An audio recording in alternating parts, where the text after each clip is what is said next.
Hai Jumretin, balik lagi di Depdagri Dewan Pandit Indonesia Dalam Negeri di minggu baru ya, di hari Selasa ini dengan hasil-hasil pertandingan dari Liga 1 ada, Liga 2 juga ada, dan akan kita bahas banyak hal barengan sama yang sudah hadir bersama Dias Danar. Hari ini ada Mas Gita Sondo. Halo Mas Gita. Halo dia. Dan juga ada Mas Hanif. Sehat ya Mas Hanif ya?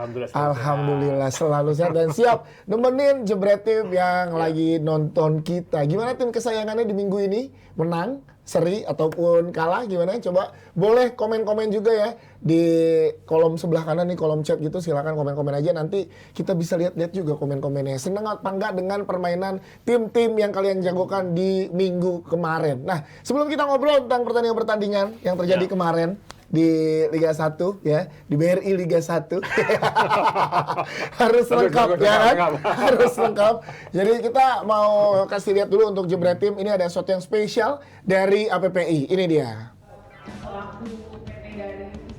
Yes, ini dia. Jadi satu APPI memberikan apresiasi untuk sepak bola profesional karena sebagai asosiasi yang menaungi para pesepak bola profesional di Indonesia, APPI bakal memberikan penghargaan kepada para pemain yang mencuri perhatian selama musim 2022-2023. Penghargaan ini bakalan diadakan tiap bulannya untuk kategori Favorite Player Liga 1, Best 11, Best Footballer Liga 1, dan juga Best Footballer Liga 2. Untuk kategori Favorite Player Liga 1 bakal melibatkan para supporter Indonesia pastinya ya, dengan cara mengakses langsung ke website resmi APPI.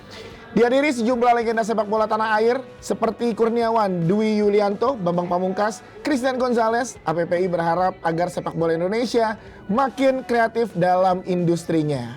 Nah, salah satunya bekerja sama dengan Fangear yang menghadirkan koleksi kartu legenda sepak bola Timnas Indonesia. Ini dilihat seperti Panini ya. Jadi kalian bisa koleksi nih merchandise ataupun memorabilia berlisensi resmi. Dan harapannya supaya industri sepak bola Indonesia makin berwarna dan bervariasi juga. Buat yang penasaran, langsung aja ke situs resmi mereka di www.fangear.com. Dan ini dia buat yang lagi tadi udah ngeliat tayangannya seperti apa sih ya kartunya yang dihadirkan bekerja sama dengan Fangear nih. Itu ada card pack-nya. Autograf. Nah yang ini edisinya Diego Michels. Nih, mana nih? Nah ini dia ya. Ditandatanganin langsung sama Diego Michels nih. Keren banget ya. Jadi ini yang luar biasa. Ya? Nih, tuh. Lebih jelasnya lagi.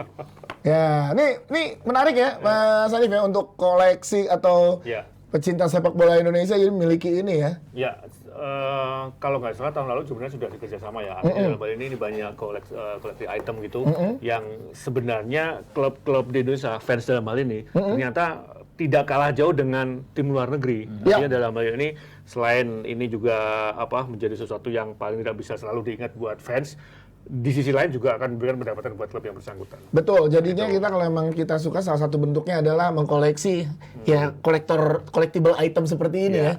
Oke, itu dia. Dan kita akan ngebahas tentang pertandingan-pertandingan yang terjadi minggu lalu di BRI Liga 1 nih, Mas. Banyak kejutan ya? Banyak kejutan yang kita bahas. Pertama adalah mungkin dari Persija Jakarta dulu. Nah, ini menarik.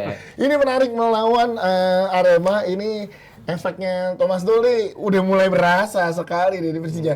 Melihatnya gimana pertandingan kemarin, akhirnya Persija selama 2003 terakhir menang melawan Arema dan sekarang bisa menang lagi. Mas Gita dulu gimana? Kalau melihat sebenarnya progresnya jelas ya. Ini yang gue sering bilang bahwa Persija ini dengan high profile pemain yang mereka beli untuk musim ini, seharusnya mereka sudah di atas liga. Kalau melihat keseluruhan pemain-pemain yang mereka beli. Kenapa? Mereka pada saat kalah lawan Bali United itu mereka bermainnya bagus sekali ya. Tapi setelah itu mereka seperti tidak bermain seperti pertandingan pertama mereka. Baru di dua pertandingan terakhir mereka menunjukkan bahwa mereka punya kemampuan untuk mengarah ke sana. Belum pada puncak permainan mereka, tapi belum tapi jelas bahwa mereka pelan tapi pasti ke arah sana. Karamanchit pun baru mencetak 2 gol ya. Satu lawan Rans dan kemarin gol kemenangan lawan Arema. Gol lagi ya. Iya, gol lagi. Nah, Mas Hanif lihat gimana dari Persija, sisi Persija nih? Makin bagus, makin positif, kolektivitasnya juga sangat luar biasa, Mas Hanif. 1, 2, 3 laga pertama terlihat sekali ketergantungan pada pemain asing sangat tinggi sekali ya. Ketika salah satu absen terlihat ada yang timbang.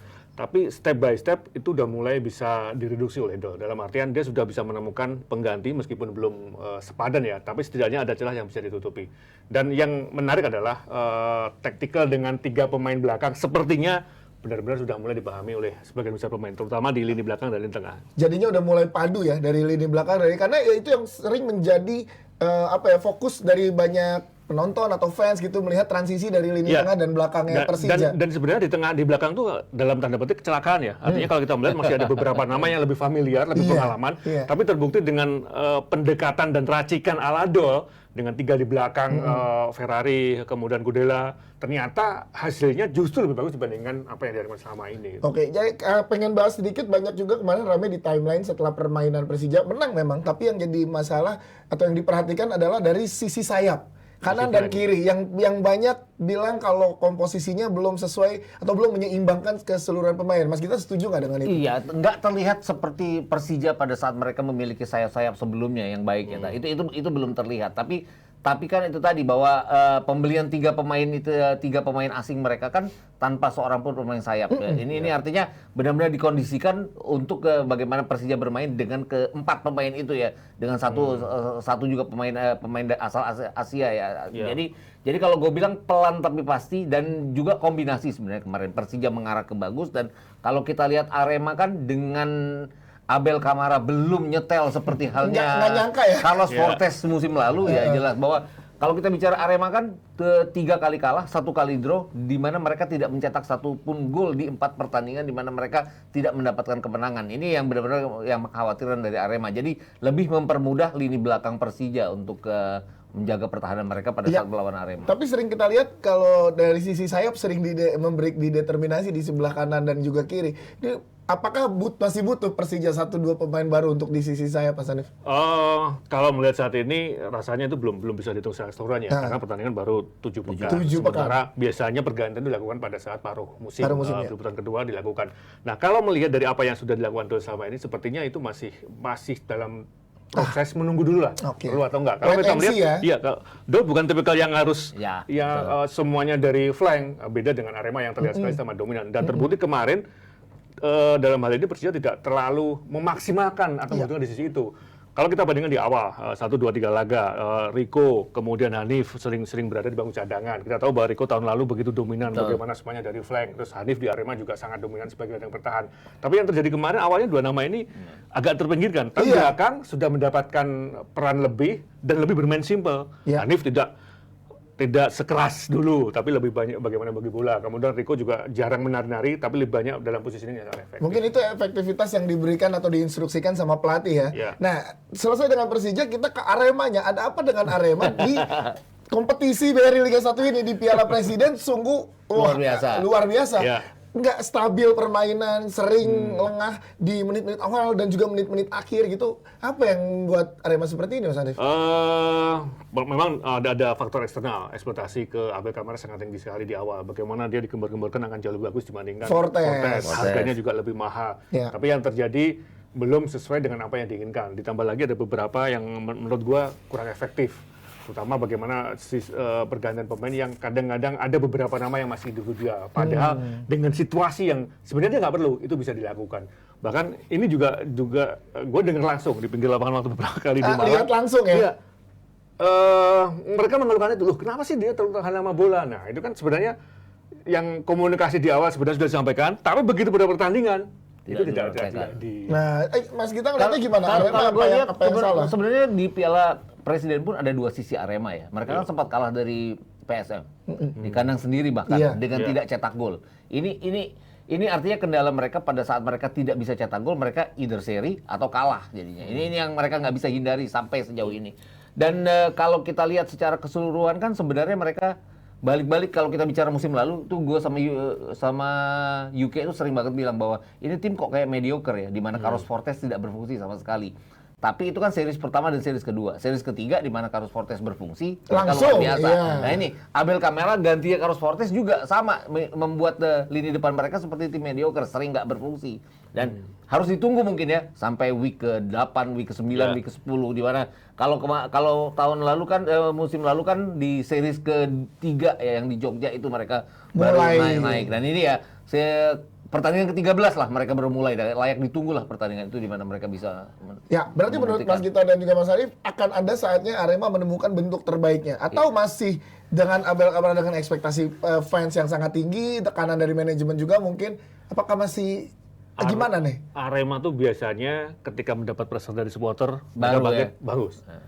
Gua ngelihatnya barangkali ya di pekan ke-10 ke atas ini berubah. Baru. Tapi ya itu tadi, kalau kita lihat musim lalu kan mereka sepertinya bangkit tapi jadi telat untuk jadi juara ya karena mereka di awal-awal itu keteteran. Nah itu tadi mereka bisa mengganggu siapa yang akan menjadi juara tapi untuk jadi juara yang repot. Oke, nah ya ini mungkin ini faktornya juga. Silakan. Arema kalau musim lalu di awal kan mereka mentargetkan masuk 3 atau 4 besar.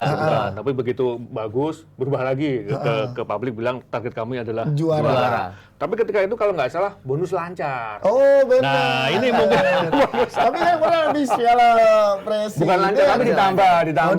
Habis Piala Presiden kemarin lancar banget dong pasti ya kan. Tapi selain Mas Gita juga Mas Arif pada ada di sini buat Jebretin, kita juga tergabung udah barengan sama kita melalui virtual ada Mas Zainal Arif. Halo Mas Zainal Arif. Halo, sore sehat Mas? Alhamdulillah baik. Alhamdulillah. Nah ini pas banget legenda Persib Bandung ya kan kita bahas pertandingannya kemarin ya. Memang hasil yang tidak diinginkan pasti oleh fans, manajemen, pemain dan seluruh tim dari Persib Bandung. Tapi kalau langsung ke Mas Zainal Arif dulu nih, ngelihat pertandingan kemarin PSM Makassar melawan Persib Bandung, apa yang kira-kira salah dari Persib Bandung sehingga mendapatkan hasil yang mengecewakan, Mas Zainal Arif? Silakan. Kalau pandangan saya sih melihat bahwa kemarin ketika Persib Bandung melawan PSM Makassar, Persib Bandung sudah kena mental duluan karena menit awal itu yang merobohkan semua. Jadi seolah-olah itu secara mental itu pressure-nya sudah terkena gitu ya, sudah kena lah. Jadi Persib kembali untuk mencoba bangkit, tapi hasilnya malah terjadi kebobolan lagi di gol yang kedua. Itu sebetulnya kemarin itu pertandingan sebetulnya Persib belum bisa berkembang, tetapi gol yang meruntuhkan tim Persib itu sendiri adalah gol yang kedua. Gol yang kedua, jadi setelah gol pertama gol cepat, kemudian gol kedua itu yang bikin para pemain istilahnya kalau tadi mengutip kata-kata Mas Zainal Arif kena mental gitu ya. Ya. Nah, tapi kalau Mas Andi sama Mas Gita setuju nggak? Ini nama-nama besar loh di Persib. Harusnya masalah mental nggak jadi isu dong. Harusnya enggak ya. Tapi yang agak aneh ini, mereka kan sampai sekarang sudah kemasukan 18 gol. Dan hebatnya lagi adalah, hebat lawannya maksudnya ya. Mereka kemasukannya 3 gol lawan Madura, 4 gol lawan Borneo, 3 gol lawan Bali, 5 gol bahkan lawan PSM. Ini artinya ada yang salah dengan lini belakang mereka. Siapapun yang dipasang ya. Nick Keepers berpasangan dengan Jupe salah, Jupe berpasangan dengan Rahmat Irianto salah. Bahkan Rahmat Irianto yang demikian nyetelnya di Persebaya dan juga Timnas sampai nggak bisa berkembang. Contohnya lawan Borneo ya, gimana mudahnya gol salto, kemudian gol dari Stefano Lillipali yang kesalahan dari penjaga gawang ya. Hal-hal seperti itu yang seperti apa ya? SSB error jadinya kalau dilihat ya, di lini belakang mereka sampai sekarang. Kalau Mas Arif lihatnya apa yang salah? Transisi permainan kah dari lini ke lininya dari Persib Bandung belum padu atau gimana Mas Arif? Kalau gua ngelihatnya ini kompleks ya. Memang benar dikatakan tadi Bro Zainal bahwa kalau melihat sebetulnya bukan selain faktor mental itu pressure yang begitu di menit awal sebetulnya yang menjatuhkan itu semua gitu kan. Shock terapinya itu betul-betul berhasil merobohkan pertahanan Persib Bandung. Jadi kemarin saya melihat juga bagaimana peran kapten dari PSM Makassar. Dia begitu dominan menguasai lini tengah dari tim PSM Makassar sendiri. Ketika beberapa kali terjadi gol, baik dari gol pertama, yang kedua itu proses yang sangat baik dari sosok Plum ya kalau nggak salah itu namanya. Pluim ya, Pluim. Jadi itulah sosok kreator yang betul-betul menghancurkan kemarin pertahanan Persib sendiri. Di samping itu juga pertahanan Persib sendiri perlu perbaikan. Saya pikir di situ banyak juga pemain-pemain yang sebetulnya masih bisa dicoba. Karena ketika sebelumnya pertandingan melawan Bali United sama halnya terjadi juga, bahkan dengan unggul salah satu pemain pun Persib masih malah tidak bisa keluar dari tekanan. Saya pikir ini ada sedikit problem dari lini pertahanan Persib. Nah, berarti Mas Zainal kita pengen tahu juga kalau pemain ya kan Mas Zainal mantan pemain gitu ya, pengen tahu ini dari 7 pertandingan awal 4 kekalahan gitu ya. Kalau Black Metal next-nya sebagai pemain itu biasanya apa formulanya supaya mengembalikan kepercayaan diri mungkin atau semangat dari tim mungkin gitu, karena kita lihat memang Luis Milla belum mendampingi di pinggir lapangan ya. Ya, katanya ada masalah ya sakit perut atau gimana gitu. Nah, ini buat pemain tuh pentingnya gimana sih, Mas? Saya pikir di Persib ini belum ada sosok leader yang betul-betul bisa menjadi penyambung, apakah entah itu di lapangan ataupun di luar lapangan. Jadi permasalahan di Persib sekarang semakin komplit ya. Ketika pertandingan memasuki pertandingan yang ke-7 ini, Persib malah dibombardir lagi tim lawan. Jadi saya pikir sesuatu yang harus yang harus diperbaiki. Semua elemen, semua komponen yang ada di tim bagian Persib itu sendiri harus satu tujuan. Ya. Bagaimana caranya bisa bangkit, satu sama lain chemistry-nya kembali dibangun. Jadi itu mungkin yang pertama yang harus dilakukan. Oke. Walaupun datangnya sosok Luis Milla, saya pikir juga para pemain sekarang dalam kondisi yang betul-betul rapuh. Inilah kunci kita lihat apa yang akan dilakukan Luis Milla ketika dia sudah lebih sering terjun di lapangan dan di luar lapangan. Lebih banyak sharing kalau menurut saya sih. Oke, siap. Berarti Mas Hanif silakan. Kalau gua emang, jadi kan gua nyebut ini kompleks ya. Dalam artian sebelum bertanding pun kelihatan ada beban yang berbeda. Ya. Udah beban yang ada, dituntut menang, jadi bermain nggak bisa lepas. Terlihat sekali kok. Kalau di musim lalu ya, ketika di tunnel itu, wajah-wajah pemain Persib itu tenang, santai, yakin kalau menang gitu.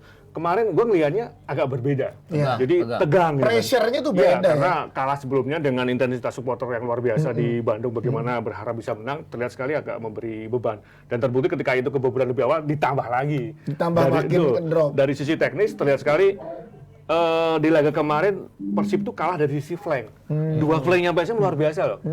Dan nggak tahu Freds Butuan biasanya kan lebih banyak menyerang. Kemarin sampai membantu bertahan, defense. Betul, Dan terbukti pasti insting berbeda dan timingnya juga berbeda. Jadi lengkap kemarin. Oke, Mas Gita, Luis Milla berarti tugasnya berat ya. Ditambah sebelum mendampingi aja, tagar di Twitter sempat rame Luis Milla out. Belum main mendampingin. Minggu lalu juga sudah naik gitu. Iya, jadi kayak tapi sebenarnya gini kan 4 pertandingan ke depan ini akan sangat penting bagi Persib ya. Tapi kan kalau melihat jadwalnya minggu depan mereka lawan Rans di week ke-8. Kemudian mereka tandang ke Arema, nggak akan gampang juga itu.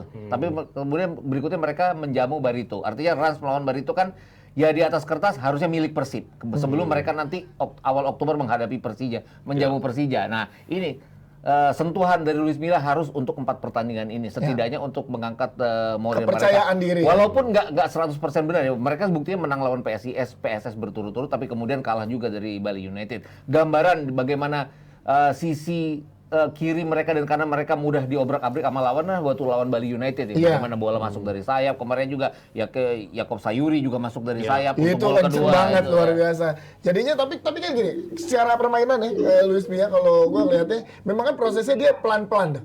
Pelan-pelan secara permainan, tapi kalau lihat kemarin secara permainan memang belum sesuai diinginkan Luis Milla, karena kan kalau dari video beredar udah dipegang secara latihan tuh udah dipegang sama Luis Milla. Kemarin malah masih terlihat banget gaya pelatih sebelumnya. Ditambah lagi bebannya nggak bisa lepas, malah nggak begitu maksimal. 2 striker di depan juga nggak terlalu bagus. Bahkan David Silva sudah terbaca pergerakannya. Ciro pun bagaimana ketika dapat bola nggak seperti biasanya. Dia sulit lepas dari lawan. Main langsung di menit 80 Mas Zainal Arif masuk ya. Ciro pun lebih banyak kalau saya masuk jadi kalau saya masuk itu pasti terjadi gol lagi, malah lebih tambah lagi. Tapi memang jadi Mas Zainal Tapi betul, saya setuju tadi dengan Mas Hanif, Mas Hanif. Ya, saya setuju banget. Tadi memang PSM itu kemarin fighting spiritnya sangat luar biasa. Mereka mengandalkan flanknya yang begitu cepat, begitu kuat. Mereka begitu percaya diri. Mereka tidak mau kalah. Ketika pemain Persib sudah mulai kelihatan sepertinya ada apa yang dikatakan Bung siapa? Mas Hanif. Oh. Mas Abin, tadi yang dikatakan juga sama gitu ya, seolah-olah ada beban yang begitu berat di pundak para pemain Persib. Saya katakan iya, betul sekali, dan tidak enjoy banget gitu ya para pemain kemarin ketika memasuki lapangan. Ditambah lagi golnya menit-menit awal, udah deh habis semuanya. Jadi ini betul-betul yang apa ya, yang sebenarnya di luar ekspektasi saya pun kemarin ketika menonton. Wah, ini akan lebih dari 1 gitu ketika terjadi gol pertama. Karena ya betul-betul runtuh. PSM tidak berhenti melakukan penetrasi, melakukan penyerangan. Di menit-menit terakhir pun mereka selalu menggempur pertahanan Persib itu sendiri. Jadi bahkan ada beberapa peluang, hampir 3 peluang yang semestinya bisa terjadi gol lagi. Kalau itu terjadi gol lagi, saya pikir udah deh. Ya, jadi memang ini ya. Berarti tekanannya lebih berat ini ya, bahkan di di sosial media sempat ramai, tekanannya lebih berat untuk melatih Persib untuk Luis Milla dibanding melatih MU katanya. Ya itulah kultur sepak bola Bandung, kultur sepak bola Jawa Barat emang seperti itu. Ekspektasinya memang tinggi karena semua sudah ditunjang gitu ya, baik dari faktor faktor finansial, terus faktor kotanya, semua sudah ada di Bandung gitu, tidak ada yang kurang. Kalau toh misalkan harapannya itu selalu ingin menang, mereka tidak akan tahu bagaimana kita berproses, bagaimana kita melakukan tempo yang sebetulnya dari awal itu ingin berjalan untuk menuju proses. Buat mereka itu, saya pikir itu bukan jadi pilihan utama ya. Jadi mereka tetap bagaimana caranya setiap kali pertandingan itu seolah-olah final. Jadi itu mungkin bebannya. Ya resiko bermain di tim besar ya sangat wajar kalau menurut saya. Ini tim besar ya Mas Hanif dan juga Mas Gita. 4 pertandingan yang tadi Mas Gita bilang menentukan untuk Luis Milla juga, untuk kepercayaan diri pemain, manajemen dan lain-lain ya. Berarti kalau secara strategi dari komposisi pemain ini udah cukup mumpuni atau mungkin masih harus menambah 1-2 pemain yang sesuai dengan stylenya Luis Milla yang bisa berubah, karena kalau tadi Mas Hanif bilang bahkan gaya permainan masih kebawa di yang sebelumnya kemarin. Nambah kan udah nggak bisa. Harus nanti nunggu putaran kedua. Nah, sebenarnya gini, logika paling sederhana. Di skuad bangku cadangan yang dimiliki Persib saat ini, di tim lain bisa menjadi main inti loh. Artinya banyak alternatif, banyak solusi ya bagaimana pelan-pelan tim ini bisa kembali mudah mendulang kemenangan. Nah, Mas Gita, secara strategi gimana? Apakah ini balik lagi ya? Ini squad yang di awal musim kompetisi barengan sama Persija sangat gue favoritkan untuk ada di peringkat pertama dan kedua. Kalau melihat komposisi pemainnya nggak terjadi, tapi ya itu tadi yang Hanif bilang, Luis Milla kan tidak mungkin beli pemain lagi sebelum pertandingan ke-17 mereka. Iya, tengah-tengah musim baru bisa. Ya harus maksimalkan. Artinya komposisi kan masih bisa dirubah. Artinya lini belakang masih bisa dirubah. Kalau perlu pakai 3 center back lah. Kalau misalnya, tapi bukan gayanya Luis Milla, tapi seperti apa kan? Luis Milla juga pasti tahu bahwa Rahmat Irianto di timnas pernah bermain bersama Sintayong di tengah. Sebagai DMF ya. Ini yang belum pernah dipakai sama sekali kan, dia jarang dipakai di Persib. Bisa dicoba ke arah situ karena kreativitas kan sangat diperlukan. Artinya mereka punya Ricky Kambuaya, mereka punya Mark Locke, mereka punya Rahmat Irianto yang sebenarnya sudah nyetel di timnas yang harus bisa dimanfaatkan oleh Luis Milla. Triangle di tengah tuh sangat kuat. Jadi menarik gini. Dulu waktu datang di Indonesia, dia langsung menangani beberapa pemain. Kebetulan gue pernah ngobrol dengan beberapa pemain. Dia beda banget dengan pelatih sebelumnya. Pemain tuh ngomong gitu. Artinya ketika dalam latih tim, dia banyak memberikan gaya pelatihan suasana yang berbeda. Enjoy. Dan sering banget meminta pemain bisa paling nggak 1-2 posisi dengan bermain yang simple. Nah, dengan skuad yang ada saat ini, skuad Persib ada. Dalam tanda kutip ini mumpuni. Harusnya mumpuni. Ya, Mas Zainal Arif, Kang, setuju Kang dengan skuad yang mumpuni ini? Optimis beberapa pekan ke depan akan kembali ke Persib yang sesungguhnya, Kang? Halo, gimana? Ya, jadi tadi yang dibilang dengan skuad yang mumpuni dan juga gaya kepelatihannya Luis Milla, gimana Kang Zainal Arif yakin beberapa pekan ke depan Persib akan menjadi Persib yang sesungguhnya? Kalau menurut saya itu tidak jadi jaminan juga ya, karena pemain yang selama ini menghuni di skuad Persib Bandung itu bukan pilihan Luis Milla. Saya pikir ini akan sebetulnya bebannya bertambah 2 kali lipat ya. Karena Luis Milla pun datang memang harus memaksimalkan pemain yang sudah ada. Jadi selain bagaimana metode kepelatihan yang nanti diserap sama pemain, mungkin para pemain juga sebetulnya apakah itu sudah cocok dengan skemanya Luis Milla atau tidak?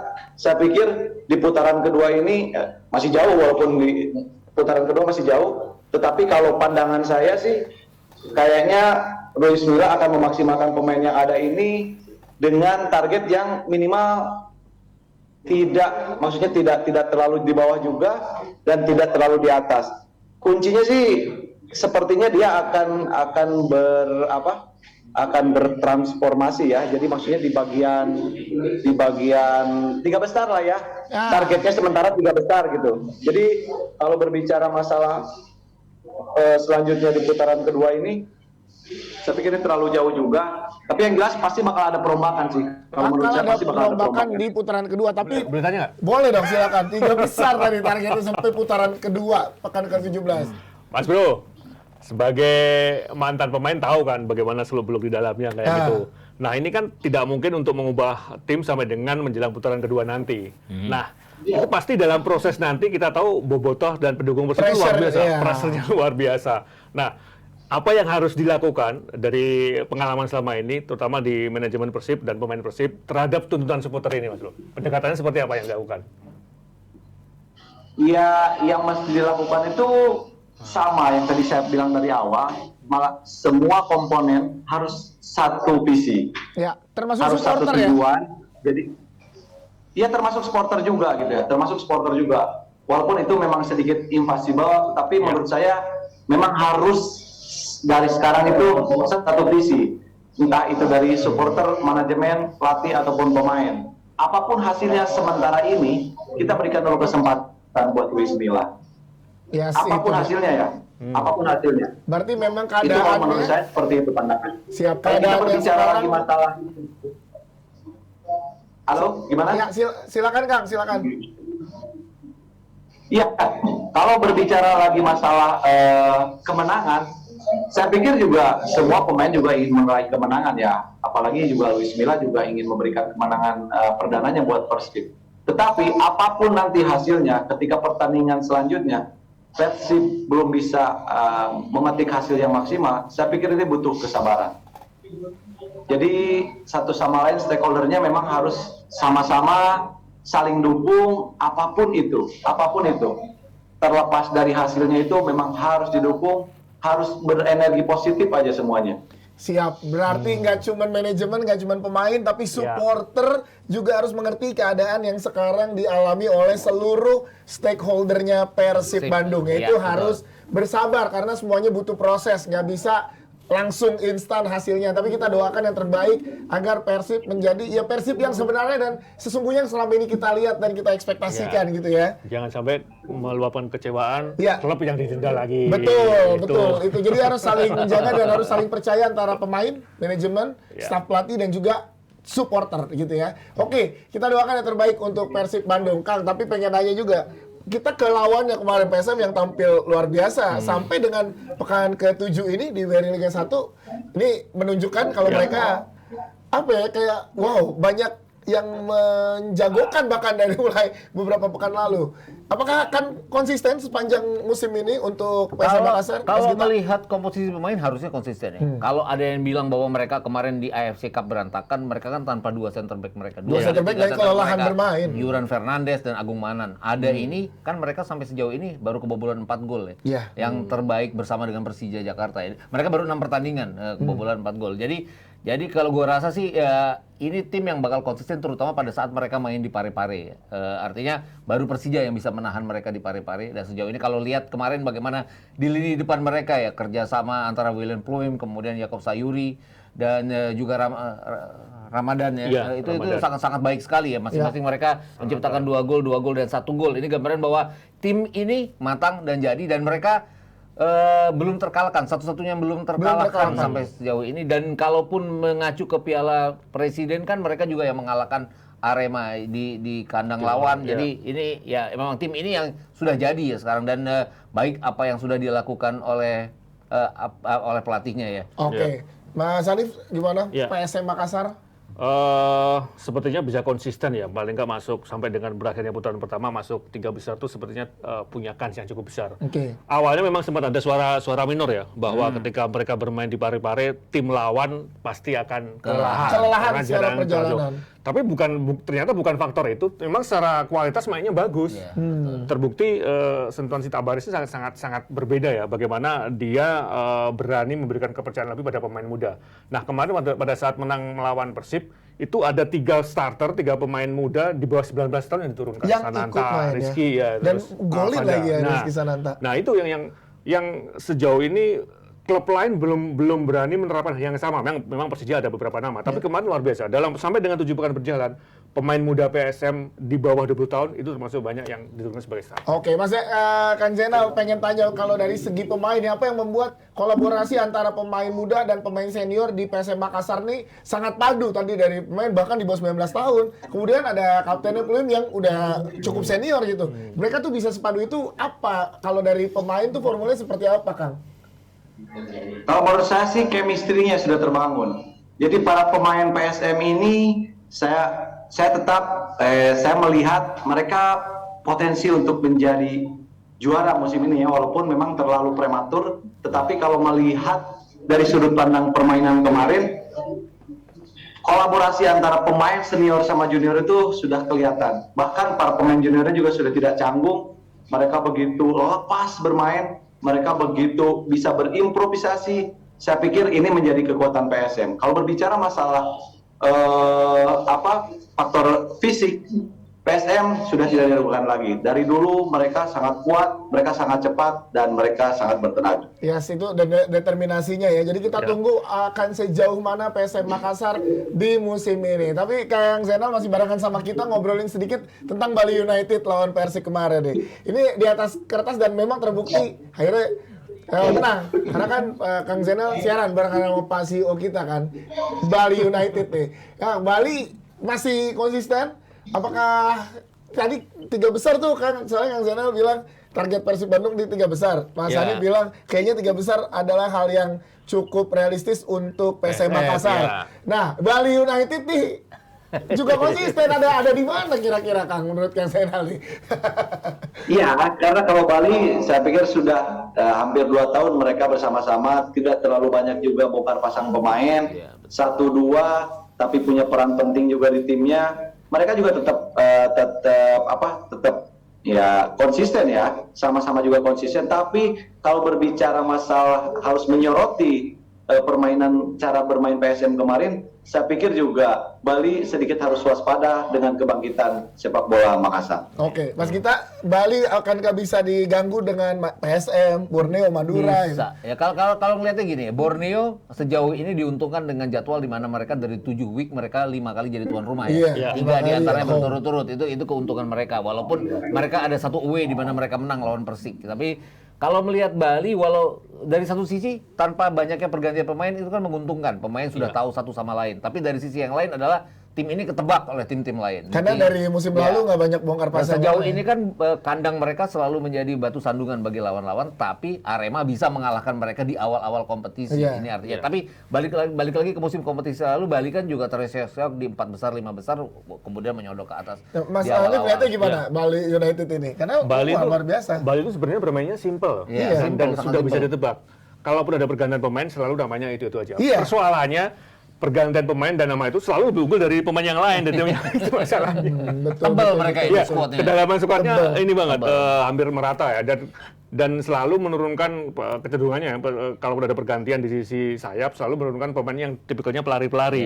Dan itu dilakukan ketika tim lain stamina-nya udah kendor. Nah itu yang membuat mereka seringkali mengambil keuntungan dalam set tersebut. Dan jangan lupakan Bali itu kalau kita melihat secara keseluruhan, VO2 max pemain kan bagus. Jadi mereka bisa bermain konsisten 90 menit. Itu yang satu kunci mereka. Itu Tidak salah kalau musim lalu mereka banyak mencetak gol di 15 menit terakhir. Nah, ini kuncinya. Oke, terakhir mungkin untuk Kang Zainal yang barengan sama kita, Kang. Prediksi sampai sampai tengah musim, at least sampai tengah musim ya. Kalau yang musim terlalu jauh nih, tengah musim. Siapa 4 besar? Siapa 4 besar? Kang Zainal, menurut Kang Zainal. Siapa aja? Menurut saya PSM Makassar, Borneo FC, terus Bali United dan juga Persija. Persibnya mana? 5 besar. Persibnya Persib itu lagi berproses. Oh, Saya berharap juga Persib bisa masuk di 4 besar, tapi sekarang dia lagi proses. Ya. Jadi kita juga harus realistis gitu. Nah, oke, siap. Kang, thank you banget ngobrolnya hari ini. Nuhun pisan. Sama-sama. Siap. Nanti kalau Terima kasih, Mas kesempatan Bro. yang ada dan waktu yang ada main langsung ke sini duduk bersama kita di sini ya, Kang. Thank you, Kang. Oke, siap. Siap. Nah, ini menarik ya, kita dapat sudut pandang dari Pemain. pemain. Iya, jadinya bisa tahu juga memang Bali United ya yang kita tahu gitu. Tapi Persik juga memberikan perlawanan tadi karena nggak konsisten 90 menit ini jadinya kebobolannya terjadi ya Mas Hanif ya.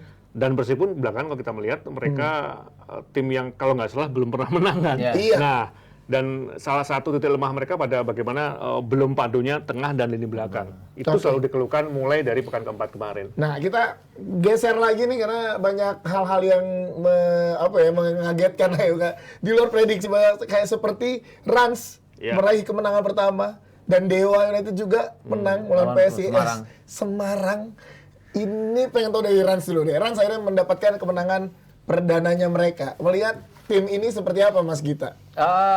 Sebenarnya Rans mencatat kemenangan perdananya lawan Barito yang juga nggak konsisten ya. Iya. Barito kan sejauh ini kemenangannya satu kali kemenangan yang mereka bukukan mengejutkan lawan Borneo pimpinan klasemen. Ini artinya ya wayahnya bahwa Rans memanfaatkan hal ini karena secara head to head secara keseluruhan performa mereka samalah dengan Barito dan ini dimanfaatkan dengan sangat baik. Kemudian intinya adalah bagaimana pembelian Wander Luiz ini sekali. Kalau Wander Luiz bisa cetak gol, ini akan merupakan sebuah keberhasilan dari Rans dan terbukti dia mencetak 2 gol, 1 diantaranya walaupun Lewat dari penalti.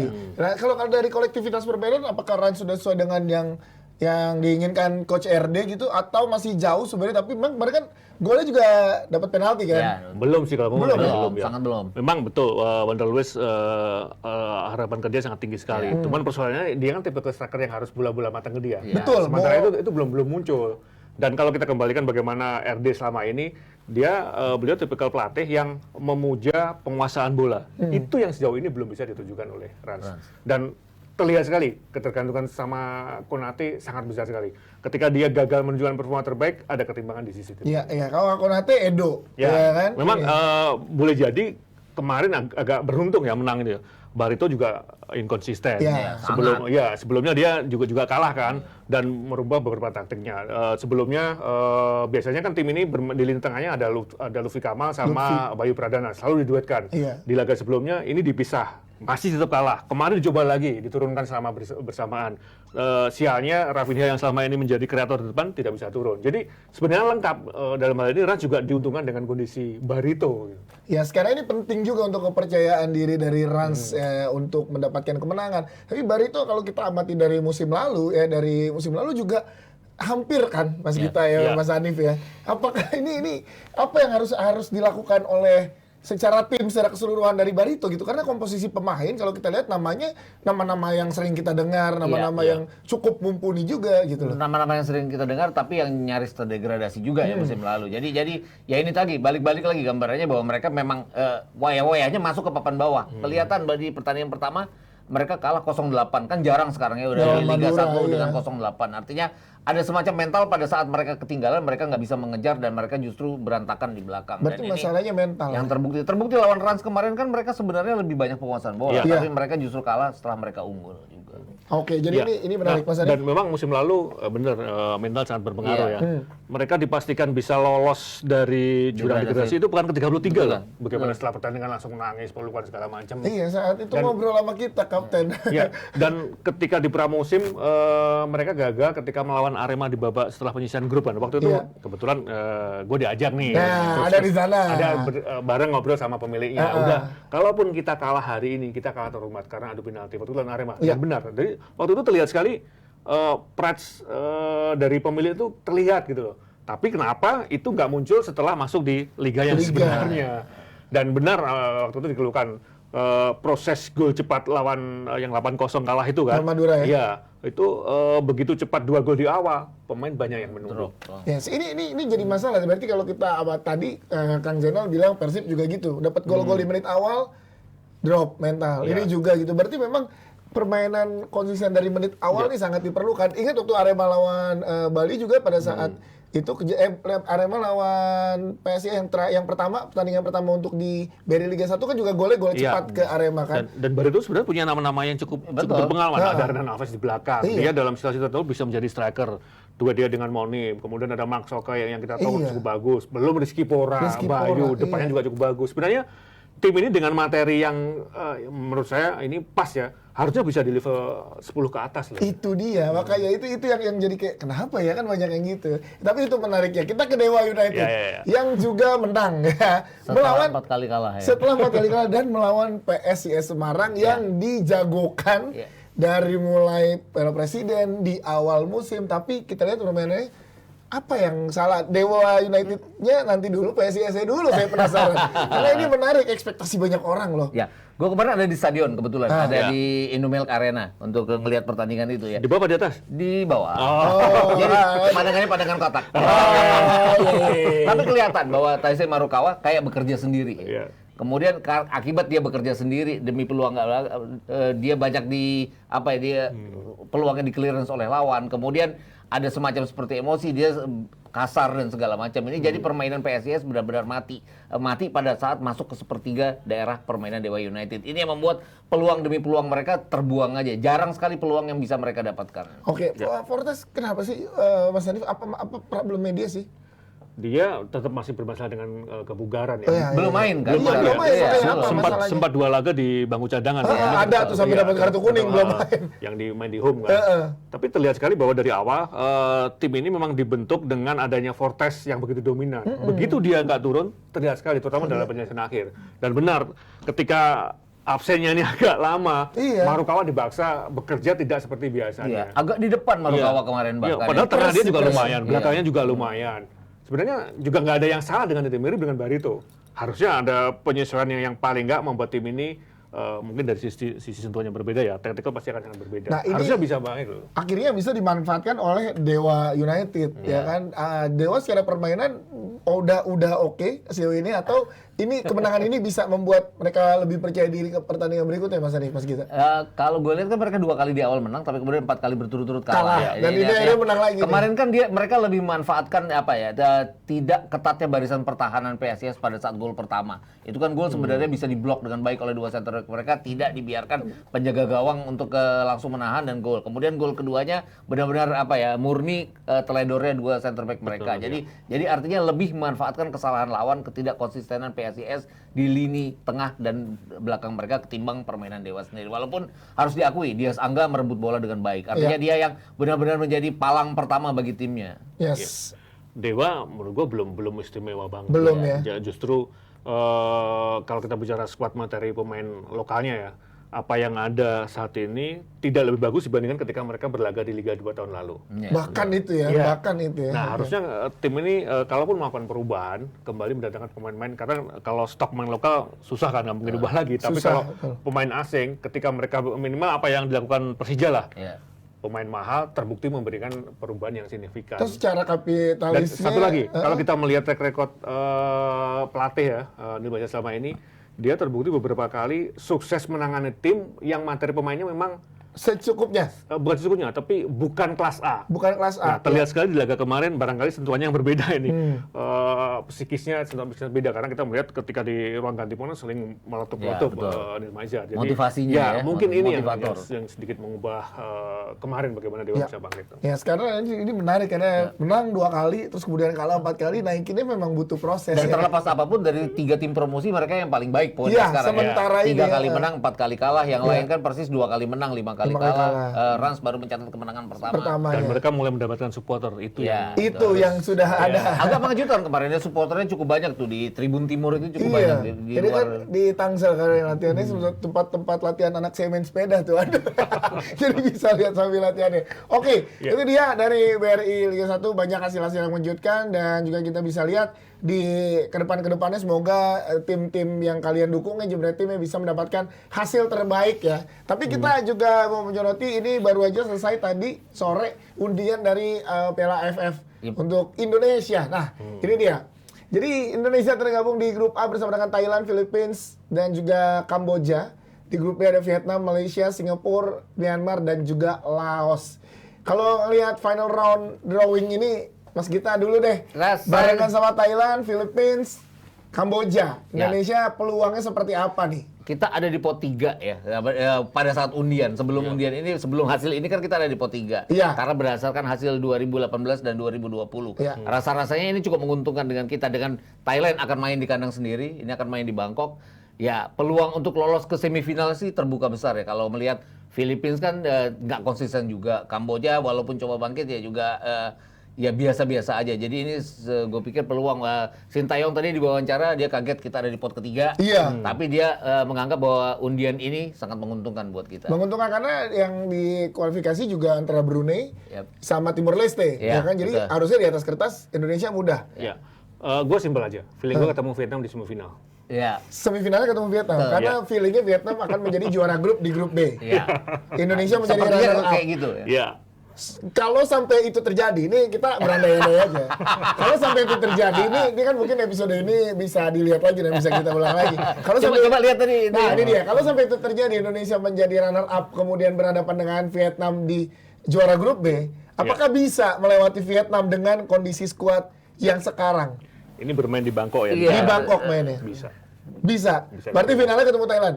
Iya. Berarti kunci ketemu Thailand di grup A akan menjadi patokan gimana nanti final. Iya, rasa-rasanya pun gini. Gue lebih ngeri Thailand daripada Vietnam. Iya. Jadi peluang untuk ketemu Vietnam, kita kan membuktikan kemarin dengan skuad kita yang kemarin dilatih oleh Sintayong, kita bisa tahan Vietnam kan, Iya. walaupun kita bertahan. Iya. Artinya ini kan fase knockout semifinal. Nggak tahu nih sistemnya sekarang 2 leg atau gimana ya semifinalnya? Enggak, Sama. Sama satu leg ya semuanya. Jadi Jadi peluangnya gua rasa tetap terbuka untuk bisa lolos ke final. Kan banyak orang tadi di tweet di semua sosial media bilang, ya paling final lagi lah gitu. kan. iya, paling ujungnya di final lagi. Tapi kok paling sih final tuh bagus loh. Ini yang kita bisa. Mungkin karena udah 6 kali final, jadi ya paling final lagi lah. 6 kali final runner up terus. Jadi Ya. apa yang mesti dilakukan oleh skuad atau strategi Sintayong kita kalau berandai, kalau kita lihat Thailand main di kandang lagi, itu kan yang emang jadi momok menakutkan selama ini buat Indonesia gitu. Bisa nggak nyuri-nyuri? Bukan poin, harus juara gitu. Bisa nggak kalau terus jadi poin deh kalau misalkan sampai juara grup dulu deh gitu. Mungkin nggak juara grup dulu? Ini ngomongin dari kacamata mana nih? Dari kacamata seorang pandit yang ada di Demda. Oke. Menurut gue yang dilakukan Sintayong lebih komunikasi dengan klub saat ini, klub dari pemain yang akan diajak ya. Ya, karena kalau kita melihat dari ketika ketemu Vietnam dan Thailand, yang menjadi salah satu kekurangan kita lebih bagaimana stamina pemain bisa konsisten 90 menit. Ini dia. Nah, ketika itu bisa dimaksimalkan atau dikomunikasikan Sintayong dengan pelatih di Vulcum, bagaimana pemain-pemain yang dipanggil itu punya standar stamina yang sama, saya pikir kans juara masih terbuka. Ya. Mas Gita setuju? Mas Gita bingung. Kenapa Mas Gita? Ini kan Desember. Ha-ha. Ini bukan turnamen FIFA gitu kan. Iya. Nah, itu Betul. tadi. Jadi kemungkinan klub menolak ya bisa. Makanya komunikasi dengan klub. Waduh, ini ditegesin lagi dari Jangan. Jadi dia ngomongin sabar-sabar buat tegesin aja. Mas Adi udah memperhalus dengan bahasa komunikasi dengan klub. Kan kabarnya begini. Ah. Masuki awal Piala Dunia, Liga itu kan akan istirahat. ya. Istirahat. bukan istirahat, Iya. tapi ada beberapa pertandingan. Beberapa pertandingan. Kok pertanyaan ke sana ini masih Lansing terus. jadi kan pada saat AFF mulai, Liga akan berjalan gitu Iya. kan. Nah itu tadi, klub itu tadi komunikasi dengan klub. Kalau bahasanya Hanif komunikasi dengan Halus klub. komunikasi. Kalau bahasa gue apakah diizinkan oleh klub itu seperti itu? Kalau masalahnya masih di situ. kalau diizinkan, yakin peluang Pertanyaannya besar- masih pengen dipikir lapangan nggak? Jadi masalahnya masih di situ ya. Iya. Berarti harus build komunikasi dari sekarang ya. Tapi Thailand itu berat. Balik-balik lagi tergantung. Thailand ini acuannya masih AFF atau udah ke atas AFF itu tadi. Tapi tetap lah kalau dia main Ya, di kandang akan ya, menjadi betul. targetnya ya juara karena mainnya di rumahnya sendiri gitu. Berarti komunikasi yang tinggi harus dari sekarang atau ntar nunggu lebaran dulu. Kita kan kemarin di final yang 2 leg kita sempat tahan Vietnam ya. Tahan Thailand di leg Thailand. kedua ya. Setelah kita ketinggalan di leg pertama. Jadi artinya dalam 90 menit kita mampu untuk bisa menahan Thailand pada saat pertandingan itu dimainkan di luar Thailand ya. Berarti memang kondisinya belum bisa dibaca gimana nanti kondisi di Desember. Karena kita akan lihat juga berpengaruh ke klub-klub yang lagi bertanding.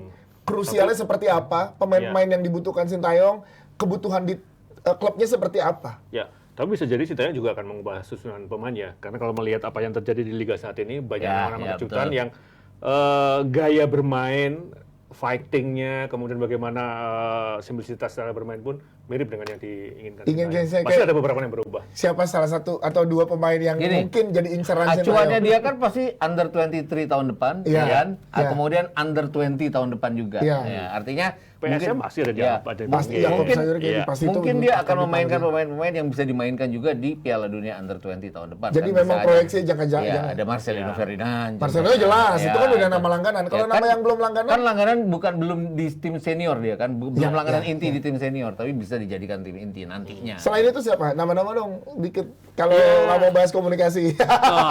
Tapi kembali komunikasi lah ya. Jadi nggak mau dipancing-pancing terus. Siapa nama-nama kayak Yakub Sayuri gitu akan pasti diincar. Potensial dia. Potensial ya. Kemudian- Hasil liga lah pokoknya. Ya, Iya. satu pemain di Persis, gelandang Persis, si siapa tuh yang baru 19 tahun, dia juga cukup potensial, starter terus. Starter terus. Iya lah, pantas sudah dicoba itu. Jadi ada nama-nama mungkin yang mengejutkan nanti di Desember asalkan para pemain ini konsisten ya. Nggak tahu deh, beberapa hari yang lalu kan DPR tampaknya ini ya apa menyetujui Sandy Walsh. naturalisasi Ya. pasti dua pemain itu akan dipanggil kalau mereka masih berniat untuk jadi warga negara kita. Oh, ya. si Sedwas bahkan di sosial medianya selangkah lagi menuju jadi Indonesia gitu. Jadi memang naturalisasi ini, wah ini waktunya singkat juga ya persiapannya.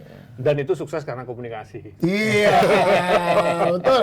Kita juga bisa sukses karena komunikasi, berdoa yang terbaik untuk timnas Indonesia dan juga berdoa yang terbaik untuk klub-klub kalian yang kalian dukung Jebret Tim di BRI Liga 1. Mas Gita thank you, Mas Adi Ya. thank you, Kang Zainal Arif juga tadi yang udah bergabung sama kita, terima kasih. Terutama buat Jebret Tim yang lagi nonton kita, terima kasih banget, dukung terus ya. Deb Dagri nanti hari Kamis nonton lagi. Kita cabut dulu, sampai ketemu episode berikutnya. Dah. Salah satu sih.